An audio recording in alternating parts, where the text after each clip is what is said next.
From immersive stories and extraordinary challenges to having fun with friends or simply tapping on the screen, the video game medium is one of the most diverse forms of entertainment in the world. Sadly, some backwards people who probably still use MSN or handwrite letters think that video games are toys like this one, but we gamers need to prove them wrong. Here's 5 games I played in 2015. As well as a train driver, astronaut, firefighter, games journalist and Pokemon trainer, every kid wanted to be Batman, minus the whole parents being murdered thing.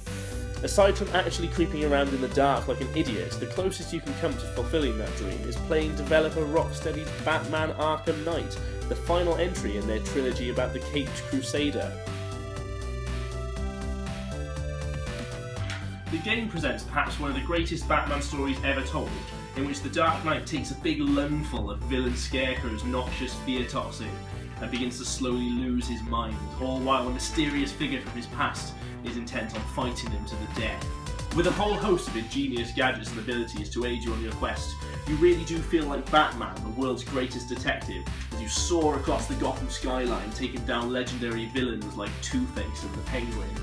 In one of the year's most controversial gaming decisions, Rocksteady answered fans' prayers and included a drivable Batmobile, yet most of its usefulness comes in the form of a tank transformation, requiring you to fire missiles at waves of enemy drones.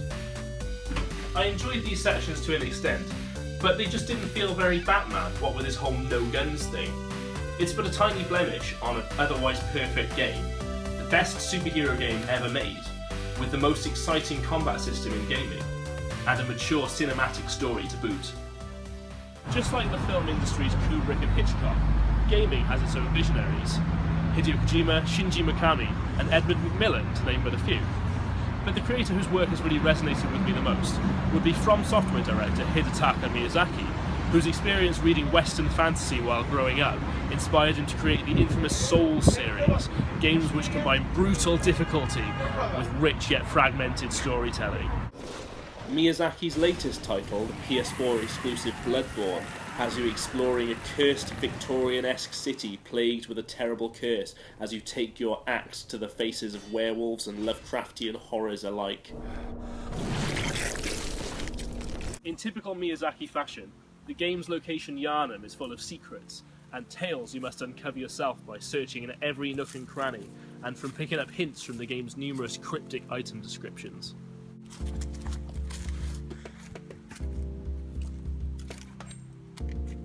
Oh, it says it cost £2 and someone was sick in it. The game world is immaculately realised, feeling like a real place with real history that's ripe for exploration, resulting in a rewarding and memorable narrative that's one of the best in games. It's incredibly ambiguous, but inconclusive details and unexplained mysteries give rise to theories that players will still be talking about in years to come. Bloodborne redefines the strategic combat of its predecessor Dark Souls, swapping out the latter's plethora of shields for you to hide like a baby behind, for quick, reflexive movement and a greater emphasis on being aggressive in battle. The game's bosses are terrifying, relentless beasts that won't stop until you're a stain on the floor, meaning you must be constantly alert, responding to their every move with a split-second dodge or an attack of opportunity. You'll die loads, but unlike in real life, death's not a bummer. Each time you'll learn to play a little bit better, and eventually, with your heart beating in your chest, you'll take the blighters down and feel a sense of elation and accomplishment that almost makes this whole gaming thing worth it. Speaking of boss fights, the next game I played this year revolves around them entirely. Titan Souls, a game by independent studio Acid Nerve, features an artistic 8-bit open world in which the player must seek out and eliminate 19 powerful beings known as Titans.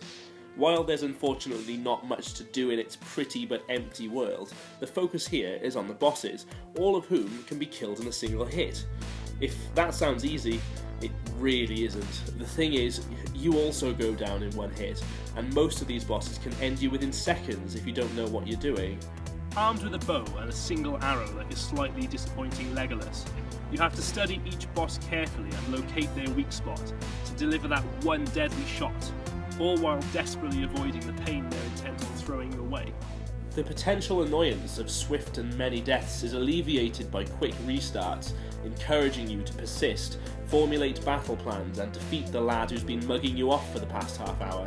It's hard, but just like Bloodborne, you feel like you've faced a real challenge and conquered it with actual skill and learning, despite the fact it's all made of pixels and ultimately meaningless. One of the surprise hits of the year was Rocket League, a game which figured that the only way to make football more exciting would be to add cars to it. And they figured right, because Rocket League is great fun. Just like in normal, boring footy, your objective is to get the ball in the goal more times than your opponent. But considering cars don't have legs or feet, that's a little easier said than done. Thankfully, unlike normal, boring cars, these ones can jump and boost into the ball, even drive up the walls of the stadium to help you line up a shot. As you'd expect from a game that involves driving a car into a gigantic football, the controls are pretty unwieldy, and keeping control of the ball can be like playing darts with spaghetti. But that's what makes it sick. Pulling off a jump and then spinning and hitting the ball mid-air, tapping it into the goal, is an epic feeling, made even sweeter if you've just beaten your friend in sofa-based multiplayer. Unfortunately, that doesn't happen to me very often.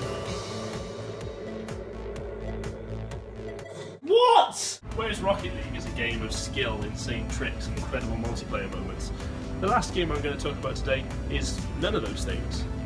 Clicker Heroes for the iPhone and the PC is a game about clicking and, well, not much else. The game, if you can even call it that, has you clicking or tapping the screen to kill a series of progressively tougher monsters in order to acquire more golds to level up your heroes further, making your clicks stronger and allowing you to defeat even more progressively tougher monsters. As you get more powerful, so do the enemies, so you keep clicking with seemingly no end in sight. It's a one-sided fight too, because the enemies can't attack you in return. So there's literally no way of losing. That's right, this game is even less of a threat than Myst. So the big question is, why am I still playing it? Am I stupid? Well, yeah, I am, but that's not the point.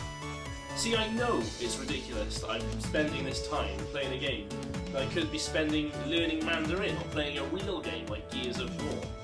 But there's just something mundanely satisfying about tapping a troll and watching him explode. Watching your money rise up into the trillions and beyond, using this money to level up your click damage and hiring heroes to click for you is irritatingly compulsive. If RPGs have taught us anything, it's that people just like watching numbers go up.